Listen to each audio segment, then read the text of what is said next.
Oi gente, aqui é a Jéssica e eu voltei para falar com vocês sobre as leituras do mês de abril de 2019.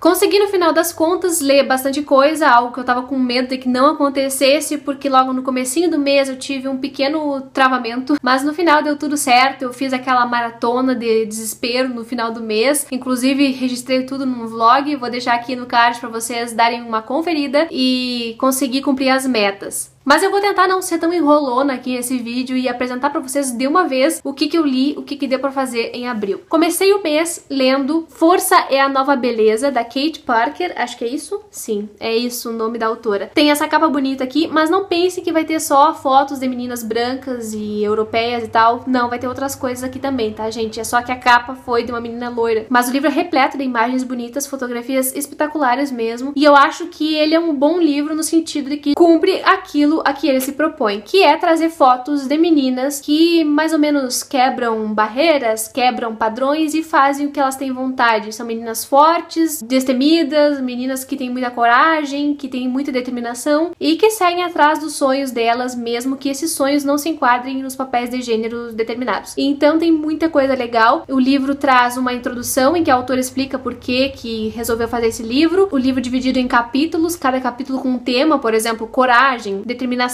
alegria. E aí também nessa introdução de cada capítulo ela faz uma breve contextualização, aí entram alguns dados como de violência de gênero, coisas assim, e eu acho bem interessante a abordagem que a autora faz. Não é um livro que vai aprofundar as questões, tá, gente? Mas ele vai trazer registros dessas meninas que tem muita força e que a força é a nova beleza, né? No sentido de que faça o que vocês quiserem, porque isso também é bonito. Vou mostrar algumas imagens aqui pra vocês que eu acho muito bonitas. As fotografias às vezes são de 2 páginas.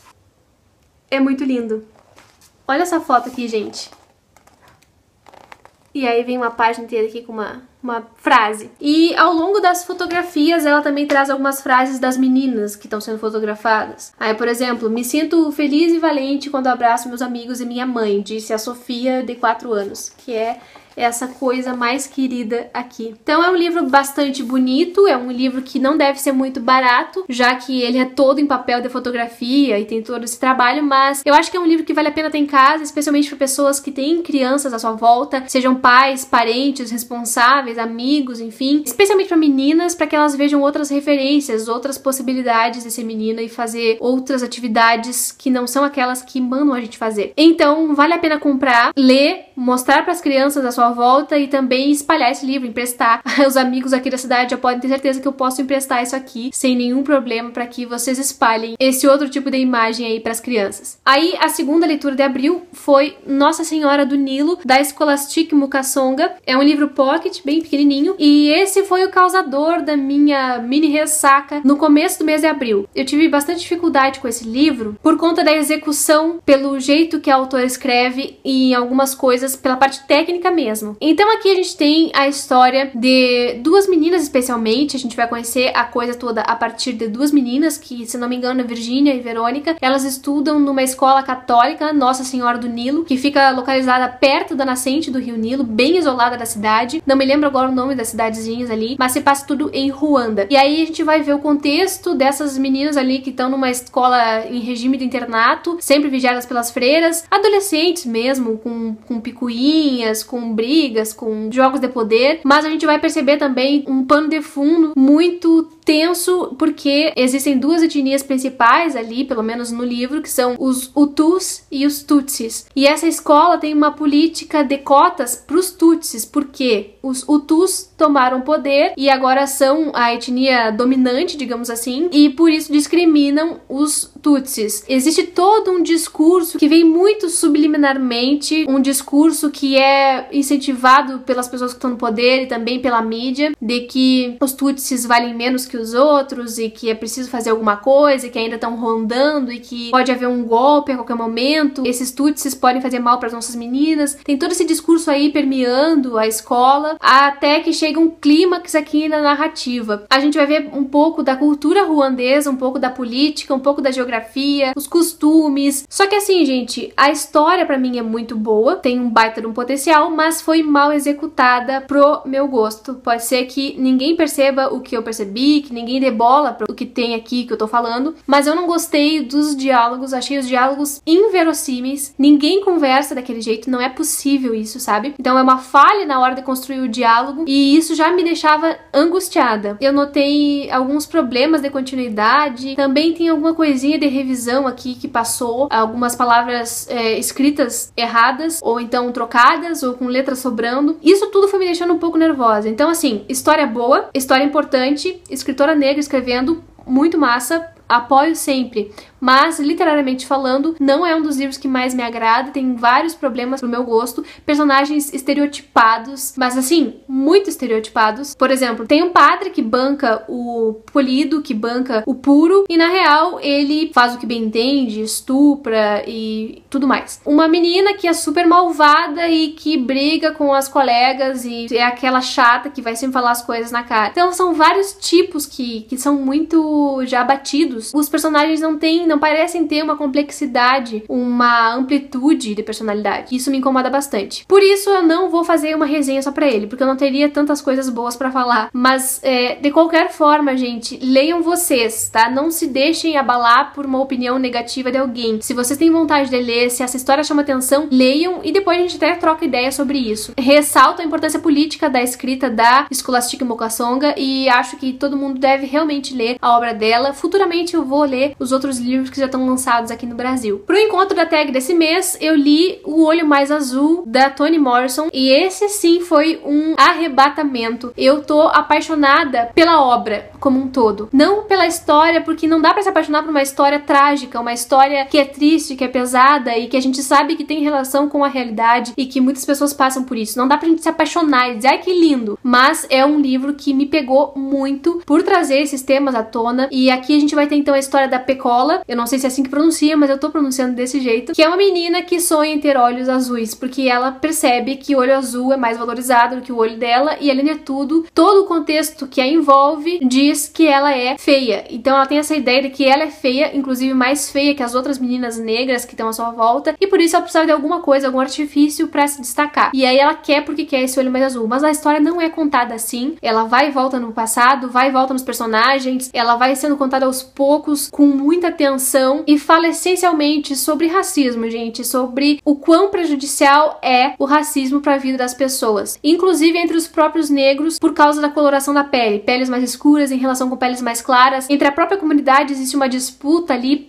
uma disputa de valor por causa do tom da pele. Aqui vai se falar também sobre estupro, sobre violência doméstica, sobre pobreza, sobre trabalho doméstico, são muitas as questões. A história se passa nos Estados Unidos, numa cidadezinha de Ohio, e, gente, é espetacular. Eu pretendo fazer uma resenha pra deixar tudo mais claro, mas esse livro eu amei. Amei a execução, amei os personagens, amei a estrutura e acho ele fundamental. Fundamental mesmo. Leiam Toni Morrison e, se possível, leiam O Olho Mais Azul ou qualquer outra coisa dela, porque, na real, essa mulher deve trazer histórias espetaculares mesmo em qualquer livro. Paralelamente ao O Olho Mais Azul, eu tava lendo O Clube dos Jardineiros de Fumaça, da Carol Ben-Simon, escritora brasileira, e quem acompanhou o vlog sabe que eu amei também esse livro, assim como eu amei O Olho Mais Azul. E esse aqui tem uma pegada bem diferente, é um livro contemporâneo, vai contar a história do Arthur, que resolveu plantar maconha em casa pra ajudar no tratamento da mãe dele. Ajudar no tratamento não, pra aliviar os sintomas do tratamento pro câncer que a mãe dele tava sofrendo, um câncer no útero. E então ele começa a plantar ali e acaba sendo denunciado, e ele e o pai dele vão parar na delegacia e aquela coisa toda. A partir disso ele perde o emprego e muda completamente de rumo. Esse rumo novo vai se passar na Califórnia. Ele vai pra lá com a desculpa de fazer um doutorado e lá ele vai se envolver com outras coisas. Eu gosto muito da escrita da Carol Ben-Simon. Acho que ela consegue não só fazer bons personagens, como descrever muito bem o ambiente. É como se a gente estivesse lá em Mendocino, condado de Mendocino, na Califórnia, que é um lugar em que existe a legalização da maconha. Então, em certos casos dá pra plantar, dá pra consumir, mas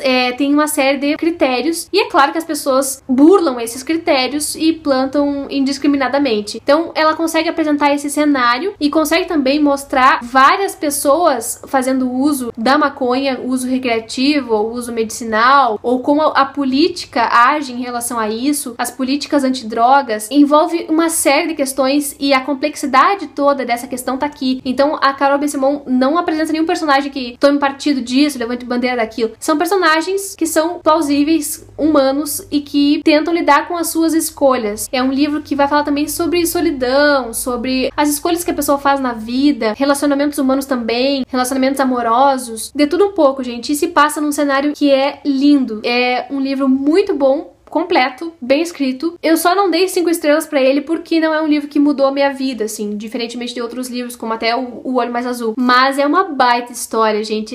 Vale mesmo a pena conhecer essa obra da Carol Ben-Simon e qualquer outra coisa que ela escrever. É uma baita escritora. Por fim, mas não menos importante, eu terminei de ler Mulheres que Correm com os Lobos, da Clarissa Pinkola Estés. Esse livro que me acompanhou desde janeiro e que foi tão transformador na minha vida de leitora e na minha vida pessoal também. Eu li os últimos 2 capítulos e a conclusão, e eu espero que em breve eu traga pra vocês um vídeo comentando tudo o que eu aprendi, o que eu acho que é essencial nesse livro e por que as pessoas todas têm que ler. Todas as mulheres têm que ler esse livro. Ela conseguiu fazer uma trajetória que vai gradativamente ampliando a nossa visão sobre o que é essa mulher selvagem, sobre instinto, que era algo sobre o qual eu tinha muito preconceito. Então ela fala de uma natureza feminina, de uma natureza geradora, de um sagrado feminino que só ela consegue falar. Cada capítulo ela analisa um conto de fadas, alguma coisa assim, uma história que é muito popular, e aí ela analisa cada personagem da história como um arquétipo da nossa psique, e ela esmiuça tanto que nunca mais os olhos da gente para um conto vai ser normal. Coisas que eu nem imaginava que pudesse interpretar assim. Ela é uma psicanalista junguiana e, além de tudo, ela é contadora de histórias. Então ela sabe contar histórias. Ela conta muito bem. É uma baita de uma obra. Eu acho que isso aqui tem que ficar na cabeceira da cama de todas as mulheres para que a gente sempre possa retornar, rever alguns conceitos que são tão importantes, para que a gente aproveite a nossa essência no seu máximo, para que a gente aproveite toda a nossa potência feminina. Que existe sim um tipo de energia feminina e o outro tipo de energia masculina, gente. Só que não tô falando de papel de gênero, mas uma energia vital que é uma coisa muito louca, sobre a qual eu não sei falar com profundidade, mas a Clarissa sabe. Então, recomendo mais uma vez Mulheres que Correm com os Lobos e espero poder falar sobre ele com vocês logo mais. Não tão longe, não tão depois. Livro da vida. Então é isso, essas foram as leituras do mês de abril de 2019. Teve bastante coisa boa, felizmente, e eu espero que vocês tenham gostado de acompanhar essas minhas leituras. Comentem aqui embaixo caso vocês já tenham lido algum desses livros, ou se ficaram com vontade de ler, ou se tem alguma indicação para me fazer. Comentem qualquer coisa. Se está chegando agora no canal, seja muito bem-vindo, muito obrigada pela companhia até aqui, e a gente se vê no próximo vídeo.